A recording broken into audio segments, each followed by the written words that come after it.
Buen día, bienvenidos una vez más. Como ya es costumbre, les traigo un cuento del maestro del terror, Edgar Allan Poe. Esto es Historias y Relatos en el umbral de la noche. Comenzamos.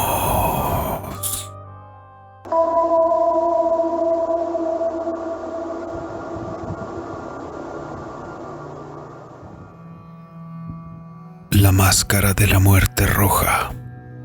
La muerte roja había devastado el país durante un largo tiempo. Jamás una peste había sido tan fatal y tan espantosa.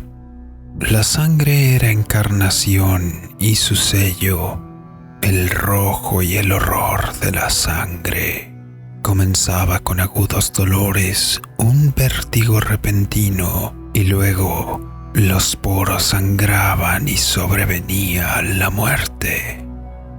Las manchas escarlata en el cuerpo y la cara de la víctima eran el bando de la peste que la aislaba de toda ayuda y de toda simpatía. Y la invasión, progreso y fin de la enfermedad se cumplían en apenas media hora. Pero el príncipe próspero era feliz, intrépido y sagaz. Cuando sus dominios quedaron semipoblados, llamó a su lado a 1000 caballeros y damas de su corte. Se retiró con ellos al seguro encierro de una de sus abadías fortificadas. Era esta de amplia y magnífica construcción. Había sido creada por el excéntrico y aunque majestuoso gusto del príncipe.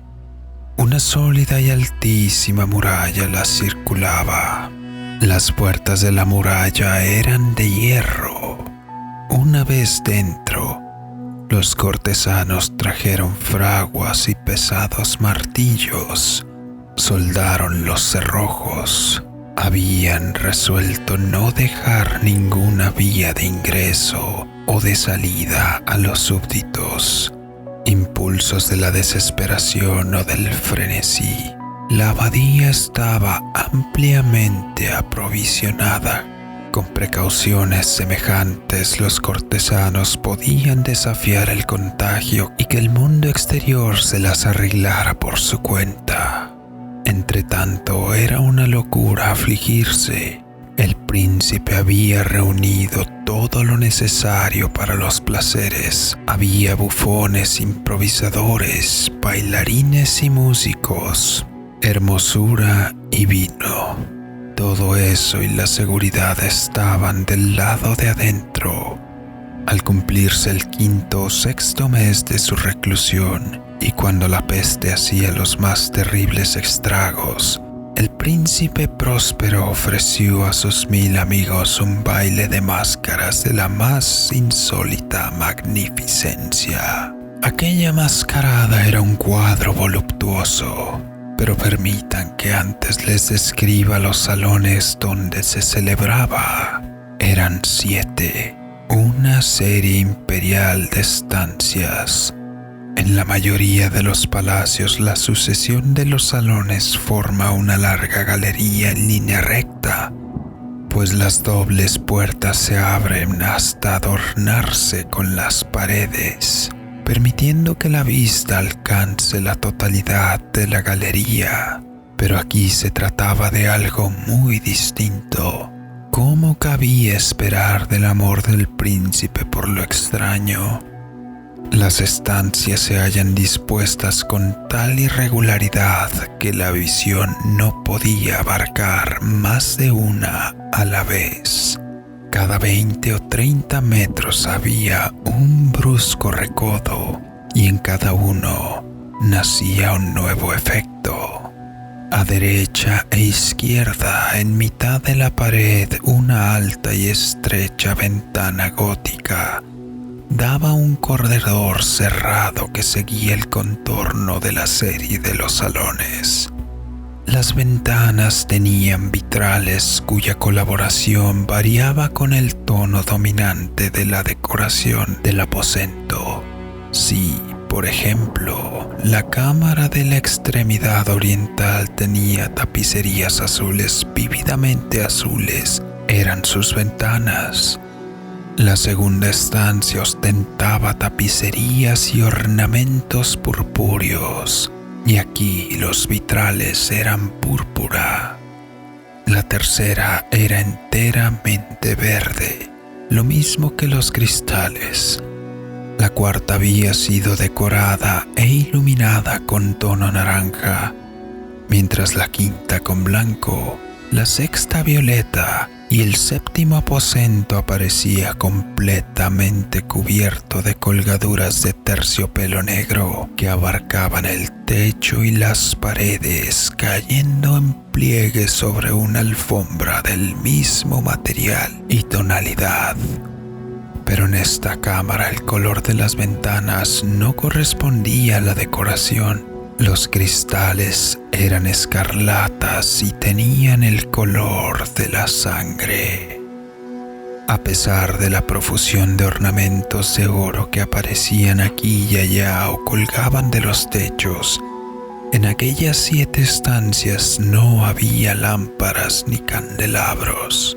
Las cámaras no estaban iluminadas con bujías o arañas, pero en los corredores paralelos a la galería y opuestos a la ventana se alzaban pesados trípodes que sostenían un ígneo brasero cuyos rayos se proyectaban a través de los cristales teñidos e iluminaban brillantemente cada estancia.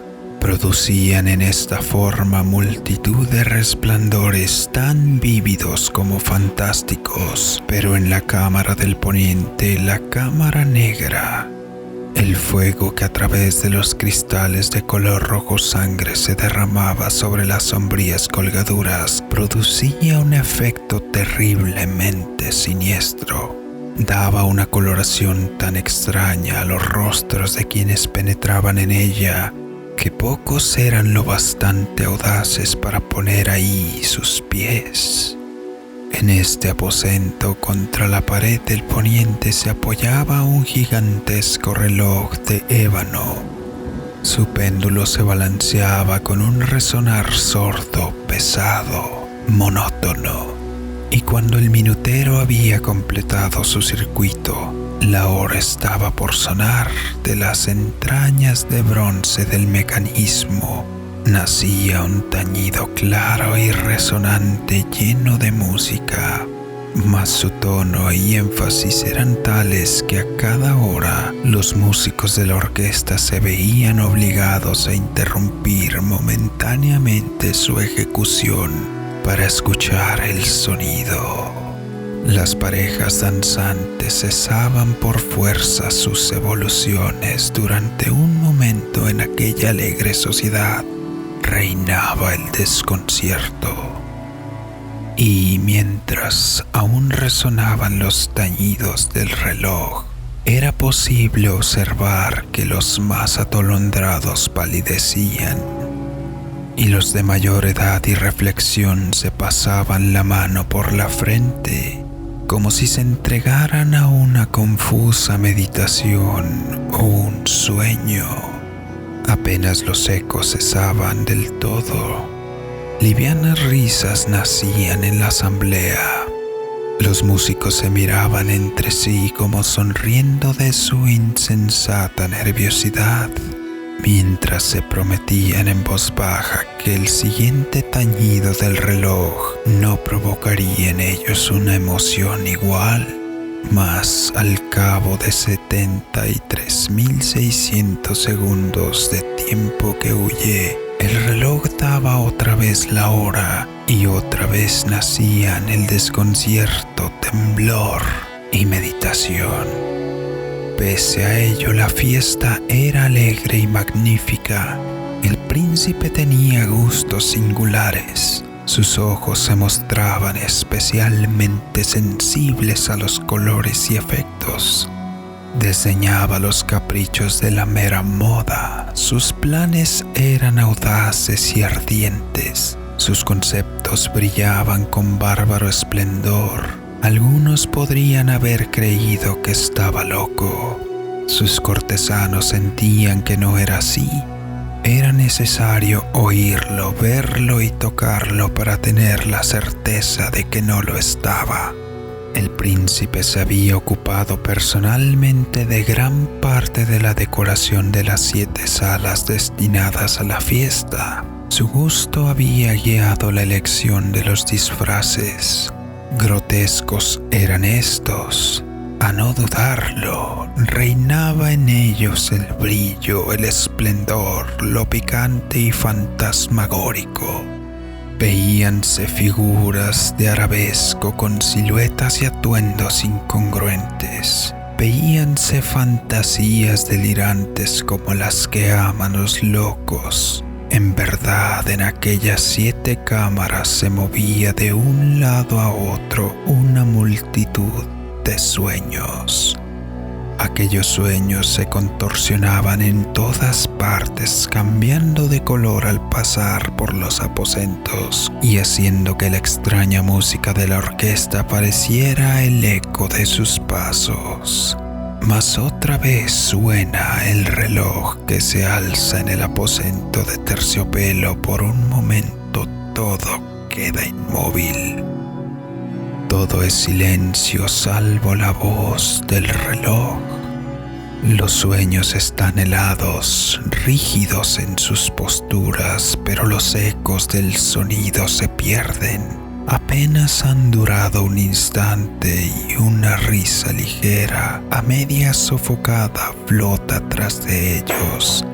En su fuga, nuevamente crece la música, viven los sueños contorsionándose al pasar por las ventanas, por las cuales irrumpen los rayos de los trípodes.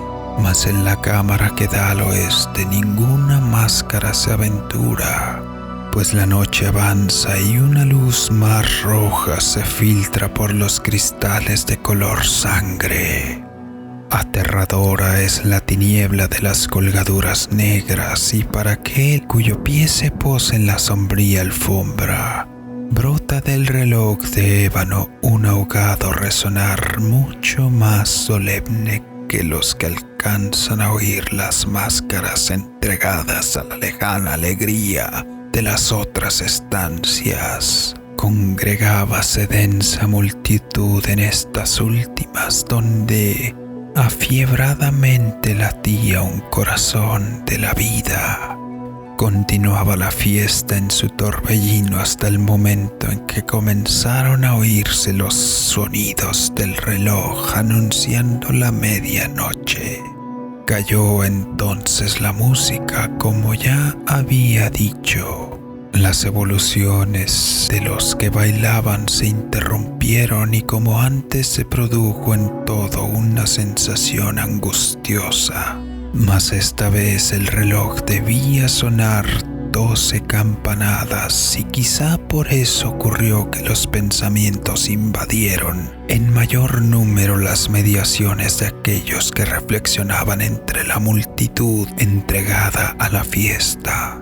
Y quizá también por eso ocurrió que, antes de que los últimos ecos del carillón se hubieran hundido en el silencio, muchos de los concurrentes tuvieron tiempo para advertir la presencia de una figura enmascarada que hasta entonces no había llamado la atención de nadie.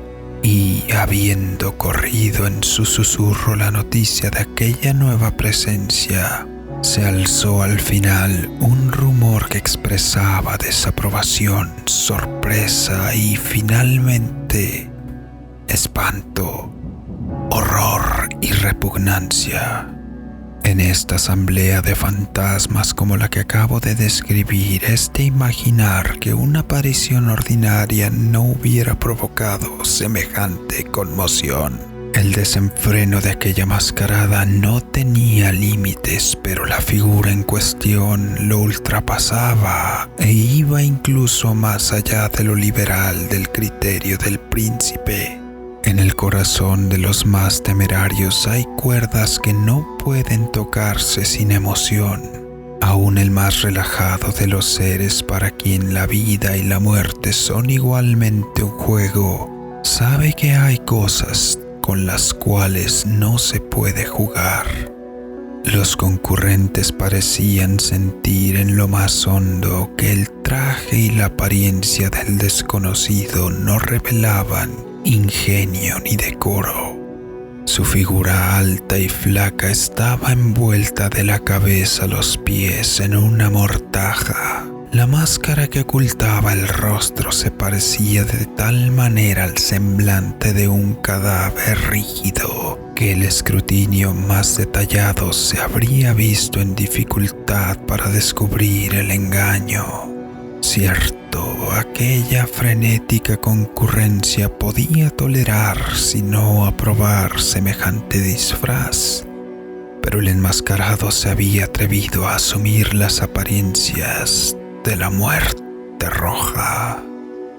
Su capa estaba salpicada de sangre y su amplia frente, así como el rostro, parecían manchados por el horror escarlata. Cuando los ojos del príncipe Próspero cayeron sobre la espectral imagen que ahora, con un movimiento lento y solemne como para dar relieve a su papel, se paseaba entre los bailarines, convulsionándose en el primer momento con un estremecimiento de terror o de disgusto, pero inmediatamente su frente enrojeció de rabia. ¿Quién se atreve?, preguntó con voz ronca a los cortesanos que le rodeaban. ¿Quién se atreve a insultarnos con esta burla blasfematoria? Apodérense de él y desenmascárenlo para que sepamos a quién vamos a ahorcar al alba en las almenas. Al pronunciar estas palabras, el príncipe Próspero se hallaba en el aposento del este, el aposento azul. Sus acentos resonaron alta y claramente en las 7 estancias, pues el príncipe era hombre temerario y robusto. La música acababa de cesar a una señal de su mano. Con un grupo de pálidos cortesanos a su lado, hallábase el príncipe en el aposento azul. Apenas hubo hablado, los presentes hicieron un movimiento en dirección al intruso, quien en ese instante se hallaba a su alcance. Y se acercaba el príncipe con paso sereno y cuidadoso, mas la indecible aprensión que la insana apariencia de enmascarado había producido en los cortesanos impidió que nadie alzara la mano para detenerlo. Y así, sin impedimentos, pasó este a 1 metro del príncipe, y mientras la vasta concurrencia retrocedía en un solo impulso hasta pegarse a las paredes, siguió andando ininterrumpidamente, con el mismo y solemne paso que desde un principio le había distinguido. De la cámara azul pasó a la púrpura, de la púrpura a la verde, de la verde a la naranja, de esta a la blanca, de ahí a la violeta, antes que nadie se hubiera decidido detenerlo. Mas entonces el príncipe Próspero, enloquecido por la ira y la vergüenza de su momentánea cobardía, se lanzó a la carrera a través de los 6 aposentos sin que nadie lo siguiera por el mortal terror que todos paralizaba. Puñal en mano, acercóse impetuosamente hasta llegar a 3 o 4 pasos de la figura que seguía alejándose, cuando ésta, al alcanzar el extremo aposento de terciopelo, se volvió de un golpe y enfrentó a su perseguidor. Lanzó un agudo grito mientras el puñal caía resplandeciente sobre la negra alfombra, y el príncipe Próspero se desplomaba muerto. Poseídos por el terrible coraje de la desesperación, numerosas máscaras se lanzaron al aposento negro.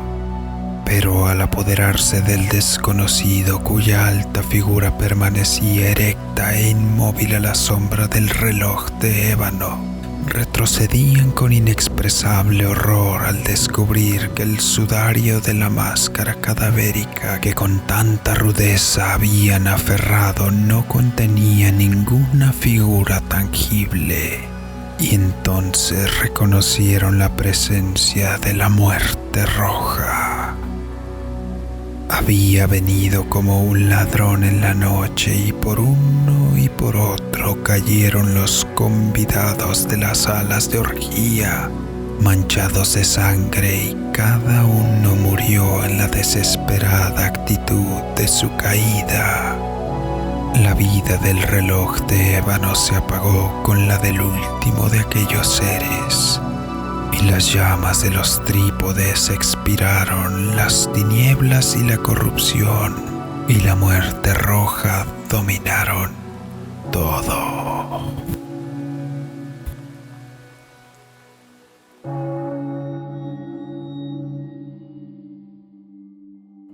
Si te gustó este tipo de contenido, no olvides suscribirte, darle un like y compartir. Activa las notificaciones para que no te pierdas nada de nuestro contenido. Yo soy DracoTRX. Muchas gracias. Nos vemos.